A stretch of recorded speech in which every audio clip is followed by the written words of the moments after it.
know what this is like. Look, I was a legal and HR nightmare in our company. You can imagine what it's like for a lot of people. But see, our job is to adapt, to change, or die. That's what we have to do. That's the mantra. If you take nothing from me today, it's to know that you need to adapt, to change, or die. Because that's what's going to happen to you. You should be in a business of continual improvement. I mean, I was so glad to see the improvements they're already making to the software that they're using here today, because we need that. We need to be up on it. It's got to be faster. It's got to be quicker. It's got to happen. And by the way, not everything's going to be perfect. In fact, when I stepped into Kodak and I started making the changes, and people said, well, what happens when we make a mistake? I said, well, let me ask you this question. Is anyone going to die? I mean, what's the most that can happen to most of us in our jobs? A paper cut, maybe, right? Oh, come on, that was freaking funny too. And I'm not talking about driving change just for change's sake. I mean, who gets into a car and locks in the steering wheel? You're always making adjustments to the gas pedal, to the brake, to the steering wheel, to the windows, to the air conditioner, to the radio, whatever. That's what we should be doing. We should be fighting for continuous improvement no matter what we do. Hook ourselves to the right kind of car, the right kind of engine, and get on with it, but start to make the changes. See, our job is to be agents of change. Leaders, that's what we are. That's what you are. You're bringing forth technology and new things into the company when people don't want to do it. Oh, I like the way it was. We got the system down. How many times have you heard that crap?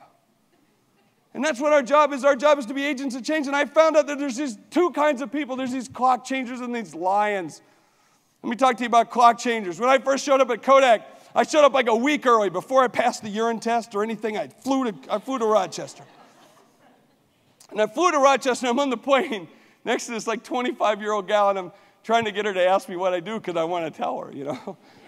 I'm a chief marketing officer of a big Fortune 100 company. And so I'm in this conversation with her, and she's talking about herself, yada, yada, yada, blah, blah, blah, going on and on about herself, wouldn't shut up, you know, blah, blah, blah, blah, blah. Finally, she pauses for a minute and says, what do you do? And I said, well, I'm the chief marketing officer for the Eastman Kodak company. And she said, who's that? True story. But when I got to Kodak, it was there a week early, and I decided I was going to put my team through a test. And so I started calling all these meetings with them to find out, you know, what was the mettle of these people? What were they like? And so what I did was I called these meetings, and before I got to the meeting room, I got there early, and there if you put the clock up, there was on the wall was this picture of a clock. It was not a picture of a clock. It was a real clock. That's a picture of a clock. Okay. Follow me, please. All right. And so I got there a little early, and I moved the clock ahead like 15 minutes because I wanted to see what people do when they walked into the room. Yes, I'm sadistic. It's okay, you know. And so what would happen is, I called this meeting, my staff wrote in, and they had some of their people and some of their people, because the more people you have, the more important you are, I guess, evidently in corporate America. So that's what they would do, and they would walk in, and people would start going, they look at the clock and their watch, and look at the clock and their watch. They look to their assistant and say, well, what time you got? And well, the clock's wrong. Mr. Hayzlett, the clock's wrong. I said, oh, really? Oh, that's interesting. And then pretty soon a debate would occur, and so people would start talking about, well, we should get someone to change the clock, or is there someone that's in charge of clocks in the company that we should call? Like there's a freaking clock department, and we should call them, and we should get a hold of them, and we'll have to put the forms, and who's got the form, and it was like, this would go on, and then finally, this went on for like weeks. Meeting after meeting, and finally I just said to somebody, well, why doesn't someone do something about it? And this woman got up. She pulled her chair over to the wall. She hiked up her dress. She stood on the chair, and she changed the clocks. That's what we want. We want clock changers. We don't want those other guys, those people that just hang around. We want people who are leaders, people who make things happen. We want leaders in the company. That's what we're trying to drive, and that's what we should be. That's what you are. You're a clock changer. You see a problem, and you're going to fix it. And you grab the tools that are necessary to do it. That's what we want. See, as leaders in a company, whether it's a Fortune 100 company or it's a small business, I'm looking for people who have noticeable assets.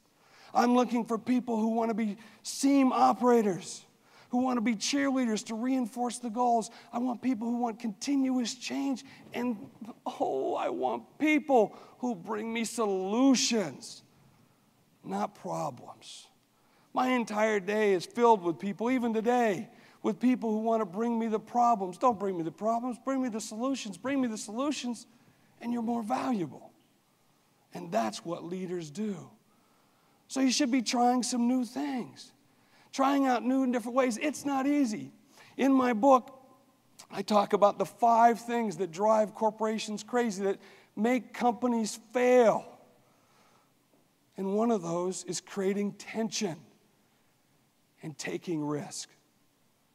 Now, in our companies, our job as leaders is to take everybody from the center of stage and move them to the edge. That's what we're supposed to do. They have a saying in sports, no pain, no. Why don't we have that in business? And when we take these risks, I tell my folks everywhere, no one's going to die if we make a mistake.